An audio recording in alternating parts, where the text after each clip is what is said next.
Welcome to this new episode of The Compass, which is brought to you by Surrey Chamber of Commerce. My name is Lisa. I'm a leadership and team coach from Carver Coaching, and the co-host today is... I'm Gary from Capital Content. I'm the creative director here, and we are helping produce this lovely podcast.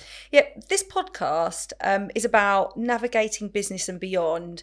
And what we mean by that is we want to have conversations which kind of move past those traditional ones that you might have about business setup and how do you approach different things. How to set up a limited company, all of that stuff, right? But we want to talk more about the human side of running a business, the people in the business. Yeah, and I think that's because that doesn't discriminate, right? Every business is people-centric, regardless of sector and industry and size.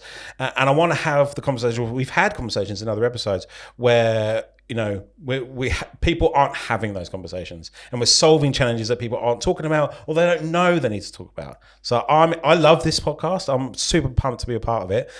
Who have we got today, Lisa? Today we have the wonderful Jez Ray from Speaking in Public with us. So Jez, thanks for coming. Tell us a little bit about your business. What do you do?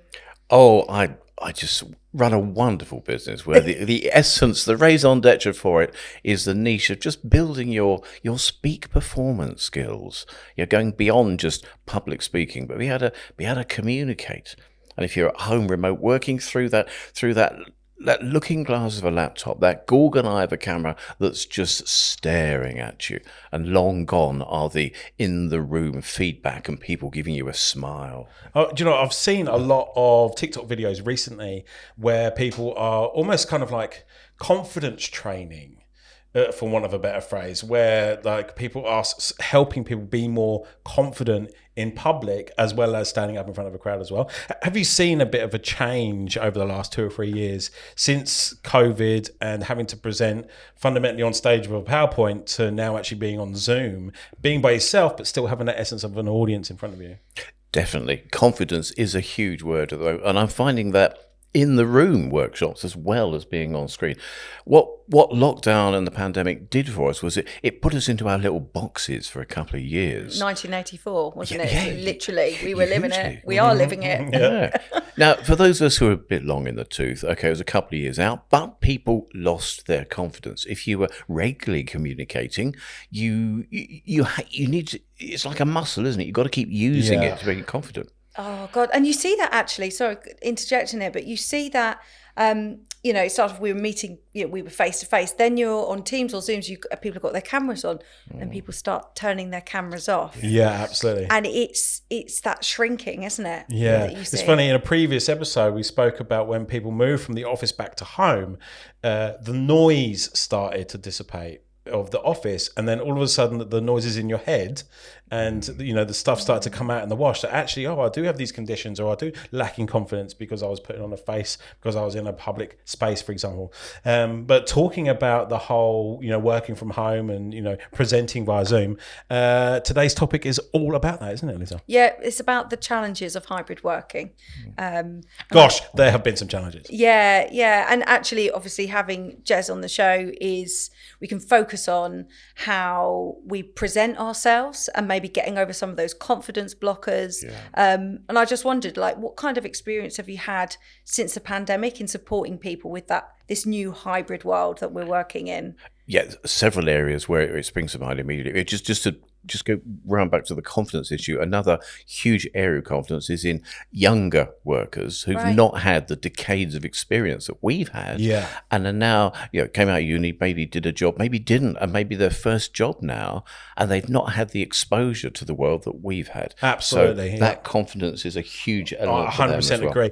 We tend to invest in grassroots, and we employ grads that have come straight out of uni because we get to kind of support their growth and kind of get them to do the way that we work. But you're totally right. I recruited the majority of my team via a Zoom call. I never met them for the first 6 months.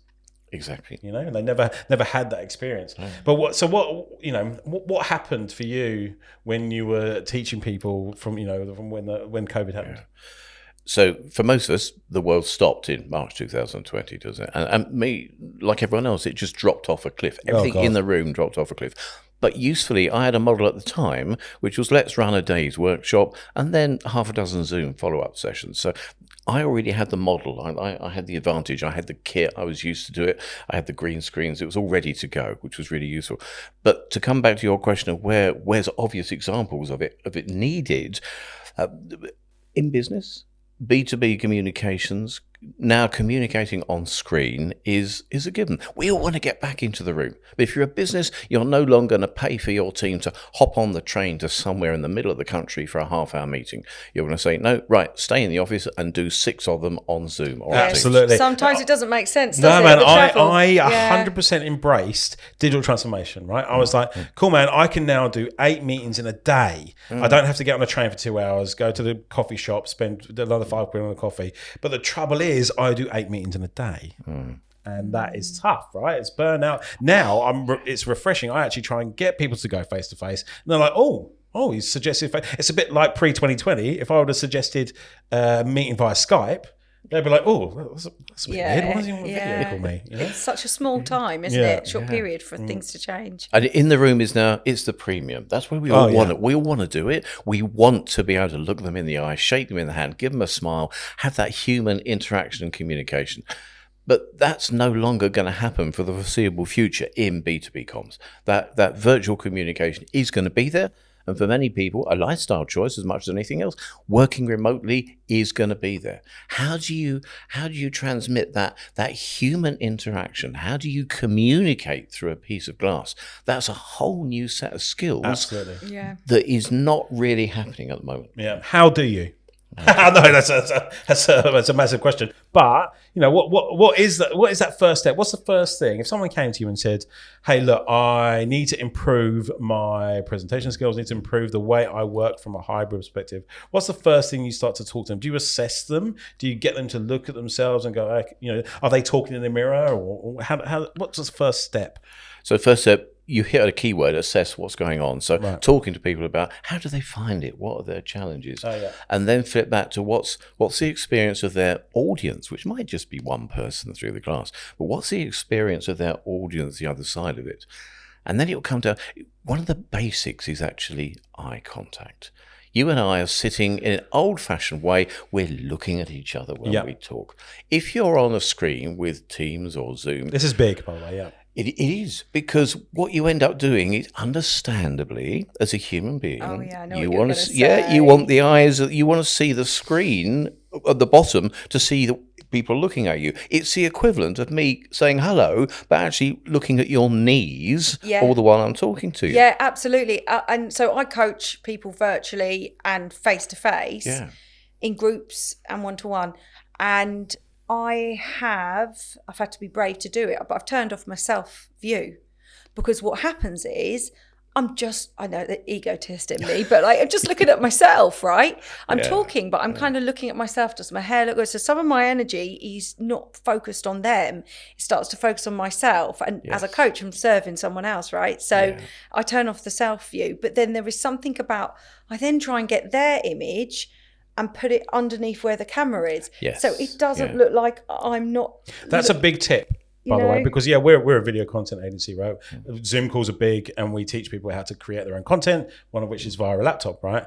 But putting their video relatively small close to the webcam at the top of the laptop, that's a big thing, right? Still not quite right though, is it? Because you're still looking at, then I sometimes glance up and look at the cat. Oh. What we used to have a big Zoom room. We had a massive flat screen, and we had the ability to put the webcam actually in the middle of the TV, and it didn't really obstruct the TV so much because it was exclusively used for Zoom calls. And that's great because it looks like then you're looking right in. And then there's also that AI app now that adjusts your eye contact to be able to look straight. Oh, I haven't heard of this. Oh gosh, that's genius, right? You'll be looking at the camera, but it'll adjust your pupils to make it look like you're looking at the screen.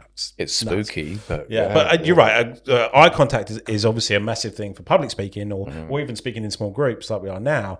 But from a Zoom call, you forget that you're actually looking at a screen and not a camera. Yeah. I work with there's a small charity I work. Actually, it's getting even bigger now. There's a charity I work with where it's people who've been made redundant in later life and are now suddenly rabbits in a headlight, and they've got to get back on the wagon again. And one of the key things there, they're going to go for interviews. And often today, the first conversation is, instead of, let's have a coffee in the coffee shop, it'll be, let's have a virtual coffee. Absolutely. 8 o'clock in the morning, let's have a quick chat and just have a discussion. So helping people with that ability to communicate, remember to look at the camera. And daft things, you've probably read and heard this before. Cut out a little smiley face and stick it up by the camera. Yeah. Cut out a picture of someone you fancy from the media. So every time you look up, it makes you smile. That's a great tip. Putting the word smile next to the lens is absolutely outstanding. And smiling.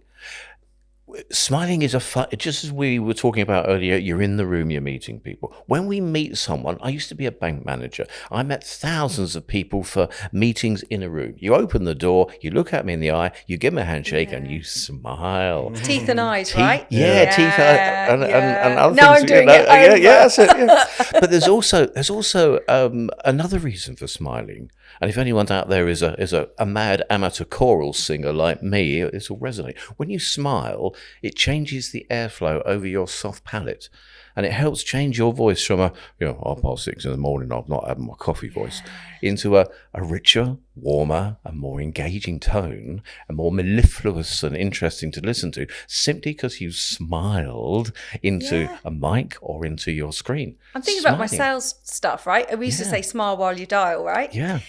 And the other thing is, and maybe not related, again, another rabbit hole, sorry, Gary, but so I sort of work in sales teams, run sales teams.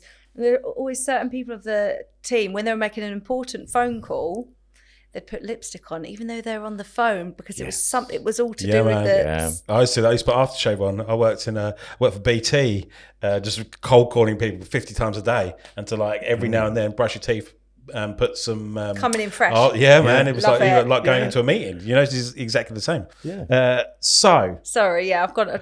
Yeah. So next step, right? Yes, voice and eyes, absolutely crucial, right? Yeah. But what about the confidence thing? I mentioned there's a lot of focus on people being confident in a room. I am an introvert masquerading as an extrovert. Right? Ditto. Yeah, I don't like public speaking. I hate people, full stop. But when I need to turn it on for the good of the business, I turn it on and I'll speak, and I put on what we call the Gary Show, right? So where we see now, I'm talking for 25 minutes. Once we stop recording, I'm just going to collapse for a couple of hours because I've spent my social battery. How do people keep that confidence? What kind of things can you teach people to do that? Do you know, one of the key things, and this applies to in the room as well as actually being on screen, is getting your breathing right at the outset. Okay. And every workshop I run, often it comes back to this. And what people remember and take away is, let's get the breathing right. Because when you're in a state of high dudgeon, when your amygdala has gone fight and flight because you're going to be exposed, you're either going to be standing up or you're going to be on screen in front of people. And the ancient part of your brain is going, you are at risk of being eaten by a saber-toothed tiger. Yeah, escape, run. So deep breathing, and anyone who does meditation or yoga and understands how the vagus nerve works will recognize, I do that in other parts of my life. Those are transferable skills. Yeah. Bring that breathing techniques and put them in place before you even join the meeting. Get your deep breathing right from the diaphragm. Get it so that you are calm and relaxed. It'll adjust your pace. It'll adjust your voice. And then if you're in the room, when you get to the point where you're going to speak, take a deep breath before you say anything. That one thing alone will change the way you communicate. Huge, right? I know. I'm thinking about my breathing. I can see from here. Yeah, yeah. I love it, and I think I was trying to think for the next question to say, who is this for? But actually, it's for everybody, right? It's for the business owners, it's for leadership, and it's for employees. It's really for anybody that, their role is speaking to other humans. Yes. And that's all of us. Yeah. Right? We might be B2B, we might be B2C, but fundamentally, all business is human to human. Yes. And that's the essence we shouldn't forget. We're trying to we're trying to have a conversation. Yeah. Regardless of whether there's a screen or flesh. Yeah. Yeah. Struggling to get your business to stand out amongst competitors? Capital Content can help. Our sales and marketing backgrounds, as well as our expertise in video, photo, audio, social, and design, will give you the ultimate edge in lead and sales generation. From ideation to execution, from social media management to drone tours. Capital Content is your secret weapon to stand out and be seen amongst the competition through content. To find out more about our services or chat to us about your business's needs, head to capitalcontent.co. I was just thinking, sometimes I was thinking about how I manage myself in the moment, because I'm constantly putting myself in the danger zone, putting myself at risk. And when you get the sweaty palms. Oh, yeah. And then I'll catch my breath. So when you were saying that, I was really like, oh yeah. And then sometimes I will, maybe it's the adrenaline kicking in, it's the fight or flight. Yes. My thoughts are going, and what I try to do now is go, it's that feeling again. Yeah. Good to try and catch yourself. Almost like, do you know what? It's like the drink talking. I try to say to myself, to help me feel in control, I go, I've been expecting you. Yeah, oh yeah. Here we go again. So here's anxious Lisa sitting on my shoulder. Yeah. like I'm taking control. I'm sort of like going, here we go. Yeah. You've managed it before. Yeah. Just start talking. The more you talk, the better.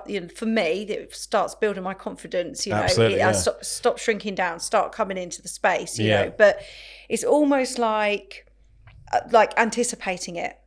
Exactly. And because if you go in rabbit in headlights and thinking, I'm going to wing it, then it's just not going to work. I've only ever met one person in the 10 years that I've been running this business, only one person who I would say could and did wing it.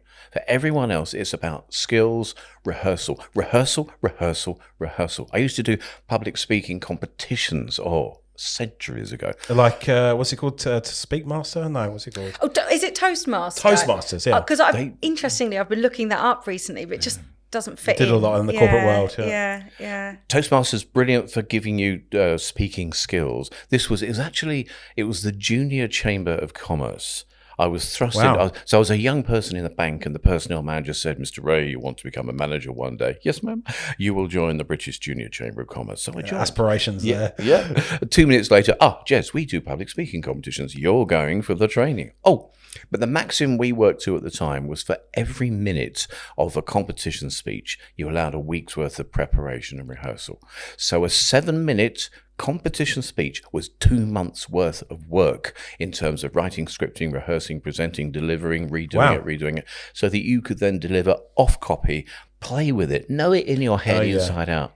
And that was the rehearsal needed to be competition level. So a friend of mine has just done a TEDx talk, right? That is one of my bucket list things. I would love to do a TEDx. I don't know if I am, good enough. Not good enough in the sense of public speaking, but inspiring enough to be able to do a TEDx. I think you could. But man, I'd love to do a TEDx.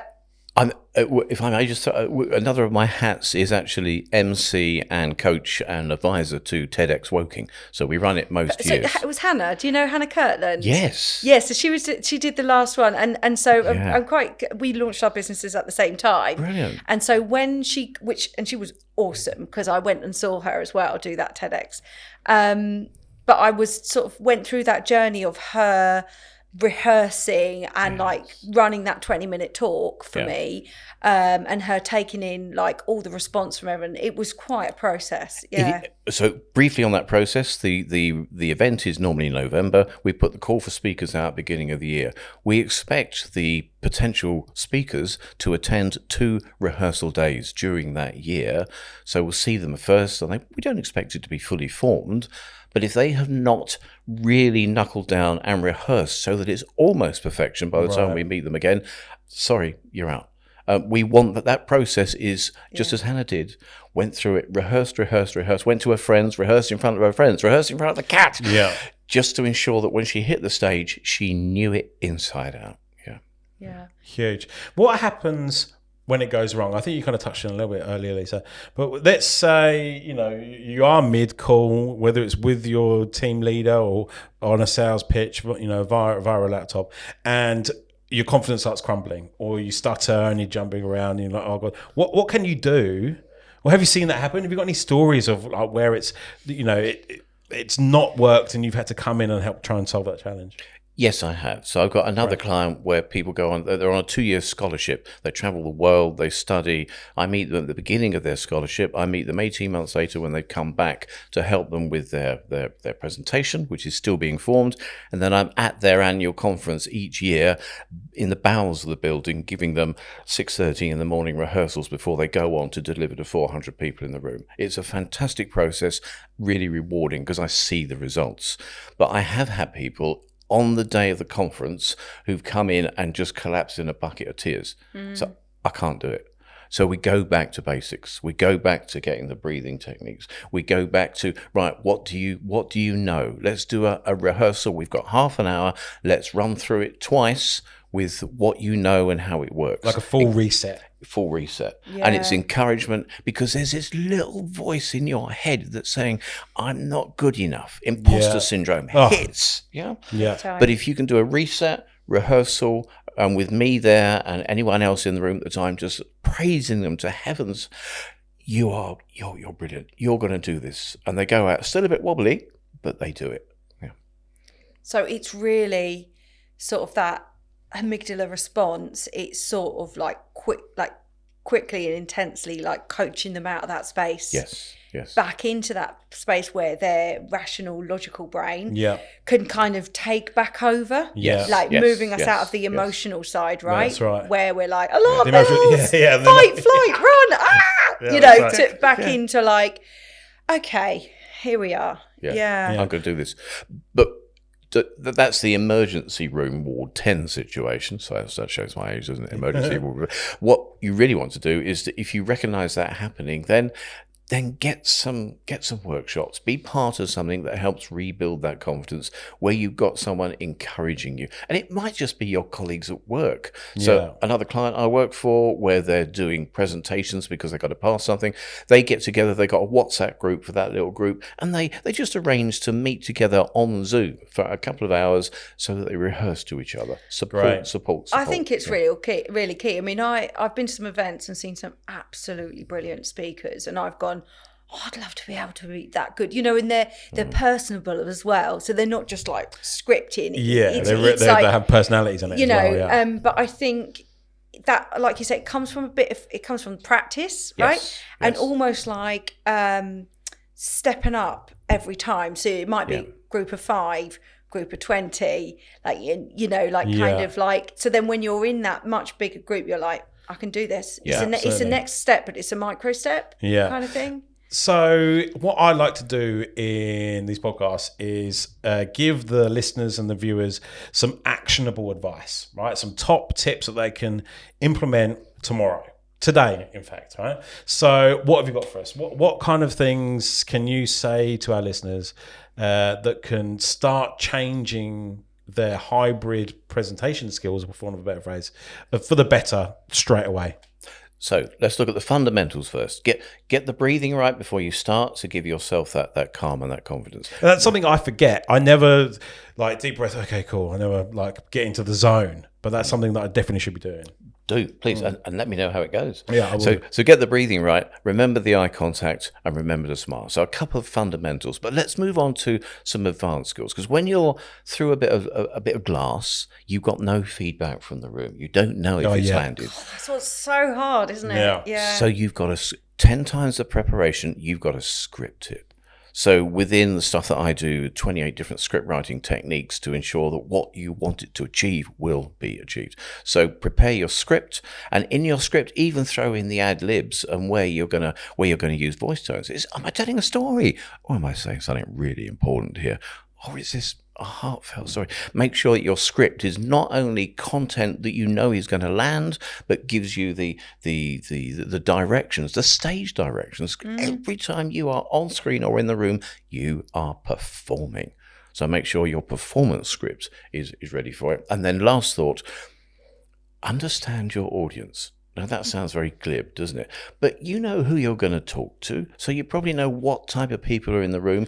Go a deeper level. This is really crucial. Yeah. Are they introverts, extroverts, or ambiverts? Are they believers or skeptics? How do they feel about you? And there's a whole host of different things we could go into in analysing your audience so that it lands with the people that you are delivering to, and it's not just a bland, generic thing that just sort of falls off the plate. Yeah, it's funny. I do a lot of these like subliminal techniques, or I try to think I do anyway. When I worked for Vodafone in corporate sales, they're going to teach you all these little tactics and stuff. And there's like the mirror strategy. You know, if you can try and mimic what that person is doing. So, for example, if they touch their ear, then you touch your ear as well, and they see themselves in you. And then if you then go to touch your ear and they do the same, subconsciously, that you've got their trust because they're trying to mimic you. You know, it's sort of, I love all that kind of stuff. Yeah, and I like when you said that bit about getting to know your audience. There's something that I always think about with sales, but then also with the workshops that I'm running, is so often as the ones running it, we're thinking about what we want to give them or what we want to show them, but actually it's not about that.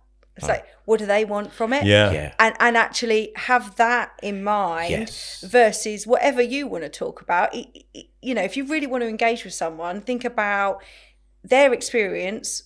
Why have they connected with you at that moment? And then, because I mean, we used to run a sales team, and we used to have like the way we used to present stuff. It did almost become like a script. And sometimes we had to go, this client, this isn't what that client wants. No. Yeah. I'll give you one example, and this is just one from a paradigm that we've built with my publishers called the Butterfly House, which is about really analysing your audience. So they're your audience. Are they skeptics or are they believers in you and what you're doing? If they're skeptics, then you know you've got to give them facts and information to support what you're doing. If they're believers, if they already trust you, if they're already part of your ecosystem, that's going to bore them. They want you to go on to the exciting stuff. They already know who you are. They trust you at that point. But now they want to be taken to the sky with what you can do for them. But if you do that to the skeptics, they'll walk out of the room. Because you haven't proved, you haven't got the proof. It's the credibility piece, right? So if you've already got the credibility, they know your work, they've seen what you can do, you can kind of go to that next level. But otherwise you've got to kind of get that bit in first. It's like marketing, right? That you're effectively marketing yourself just over screen. Hey, look, I've learned loads. This is another one of those ones where the people don't really talk about this kind of stuff, right? And I think everybody needs it, because I've got hybrid workers. You know, there's lots of people working out of the office nowadays. So I think this has been a really important discussion. What about you, Lisa? Have you learned some stuff? It's been really good. I could talk to you all day. There is so much that we could go into here. And your vocab is outrageous. No, it's really good. Thank you so much for joining us today. And thanks to anyone who has been tuning in from home. If you listen to the podcast while you're working, on the train, out for a walk, whatever it might be, please like and subscribe if you want to hear more content from us, more conversations that we're going to be having with different organisations. I am Lisa from Carver Coaching. I'm a leadership and team coach. I'm Gary from Capital Content, creative director here. And today, I'm Jez Ray from Speaking in Public, building your confidence and your speak performance skills. Wonderful. And this has been The Compass. Thanks very much.